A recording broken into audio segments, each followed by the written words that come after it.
Furthermore, on the left, you can directly open projects made in the past. In order to understand how to use Microsoft Project, let's start from a blank document by clicking on Blank Project. At this point, the General Workspace opens. This is divided in two main sides. On the left, you have a quick table that will contain the full list of the tasks to be done, and on the right, you have the Gantt chart, which is used to check the job spread over the timeline above, indicating 1 day per column. First, you have to define the task to be completed on the left. Under Task Name, give a name to your task and define when it starts under Start and when it should finish under Finish. Once created, the new task appears on the Gantt chart as a colored rectangle. The length depicts the entire duration of the task. You can customize its appearance by double-clicking on it. Also, use the bar in the bottom right corner to modify the zoom on the Gantt chart. In case you make a mistake and you want to remove the task from the list, just right-click on it and go to Delete Task. You can extend or shorten the time duration of the task directly on the Gantt chart as well by clicking and dragging from its edges, or move the time period by clicking and dragging it. On the left, under Duration, you can see the total number of working days, D, required between the start and the finish date. By default, the working days are counted from Monday to Friday, with no holidays in between. You can set up the working days and the holidays by going to the Project tab on top and then to Change Working Time. Below, under Exceptions, add all holidays and non-working days you need. Apply these changes by pressing the OK button. Inside the Gantt chart, all non-working days and holidays are indicated by dark gray columns. Also, if you right-click on the taskbar and go to Split Task, you can split a task in multiple parts. This will have an impact on the start and the finish dates, but not on the duration time. The bars will become independent, changing lengths according to the working days under duration. If you hover on the far left side of the bar, you will be able to adjust the percentage of completion of the task indicated by a thin dark line on the bar itself. Notice that this follows the working days only.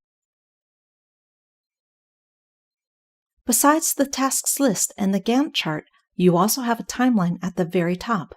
This does not list all the tasks you have, but just the ones you prefer to show off. To add tasks to the timeline, just right-click on a task and go to Add to Timeline. To remove it, right-click on it from the timeline and go to Remove from Timeline. You can check all the information related to one task by double-clicking on it. In the Task Information panel, you can adjust percentage, priority, duration, and dates under General. You can add custom comments under Notes, and you can also specify the final deadline for each task under Advanced. This should be the date you must take into account, and this is indicated as a down green arrow on the Gantt chart. If you edit your task and you go over the deadline, Project will warn you under the information column on the left. In case you have tasks that are dependent, for example, when one can't start if another one is not finished yet, you can use the links. To create a link, you have to first select all the tasks that are dependent.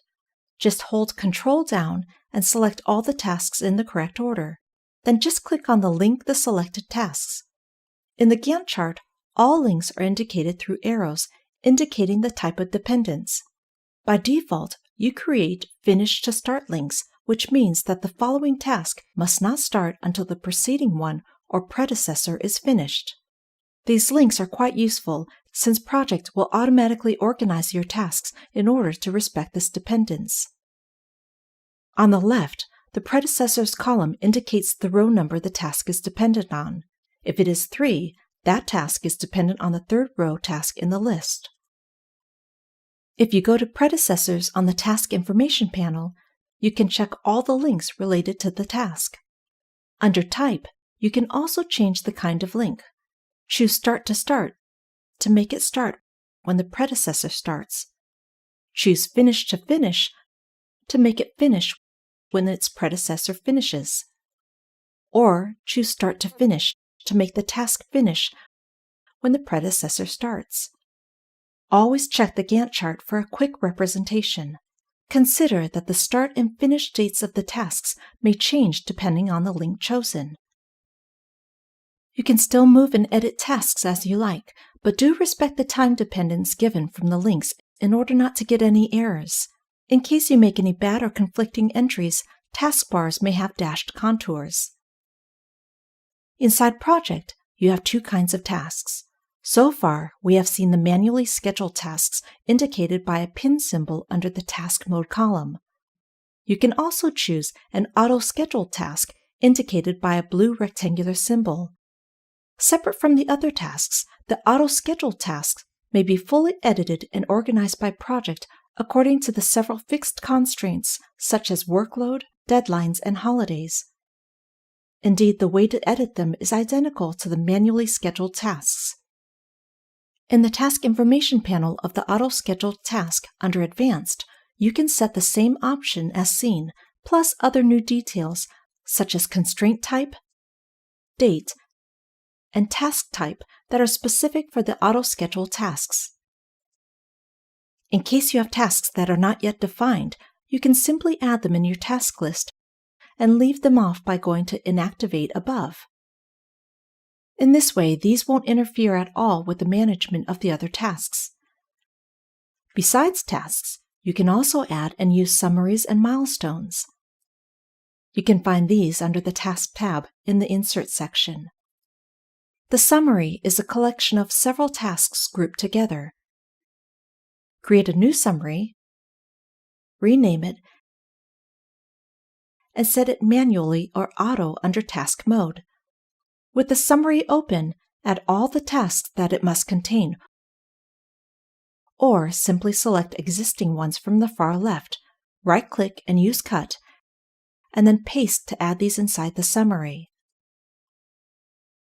Close the summary to add new tasks outside of it. In the Gantt chart, the summary is a simple container, long enough to contain the earliest start and the latest finish date of all its tasks. Just in case the summary is defined as manually scheduled, you are able to modify its duration directly. Just include all the relevant tasks in the time, or it will show errors indicated by a red-colored bar. The milestones are used to fix a goal. Inside the Gantt chart, this is a single point with a label indicating its day and month. To save your project document, just go to File and then to Save As. Choose Browse to save inside your computer. Project documents are saved with a .mpp file format. You can also include multiple projects inside one, especially if you want to take care of multiple projects at the same time. If you go to the Project tab and then to Subproject, you can browse for your project file to import into the current one. This will show up as an auto-scheduled summary. This is a live link. If the imported projects are edited, you will see all the changes that are affected. Project Professional is also very useful to organize tasks inside a business team, composed by resources. These are people that are going to perform the different tasks listed inside the plan. In the bottom right-hand corner, click on Team Planner. This workspace lets you add the resources and assign the respective tasks. On top, under the Resource tab, click on Add Resources to add people. You can import from your own address book or add manually by using Work Resource. Then, double-click on the new row to define the resource name, email, group, telephone number, their availability under Resource Availability, and other options. If you go to Change Working Time, you can add non-working days and holidays to the specific resource. Click OK to apply all. Additionally, under Unassigned Tasks, you have all the tasks that must still be assigned to your team. You may drag and drop a task to the current resource row, matching the current time placement by observing the timeline above. In case you have a task split in several parts, you can assign it by moving the last part and even assign different parts to different resources. When you come back to the Gantt chart workspace, you will see the resource names assigned to each task. While assigning tasks, Project highlights bad entries through a thin red contour. For example, when a task starts on a non-working time, or when you assign too many tasks to a single resource, making it overallocated. In case a resource is overallocated, you have to distribute the daily working hours in the correct way. If you go to the Task Usage workspace, you can check day by day the total working hours per resource for each single task listed.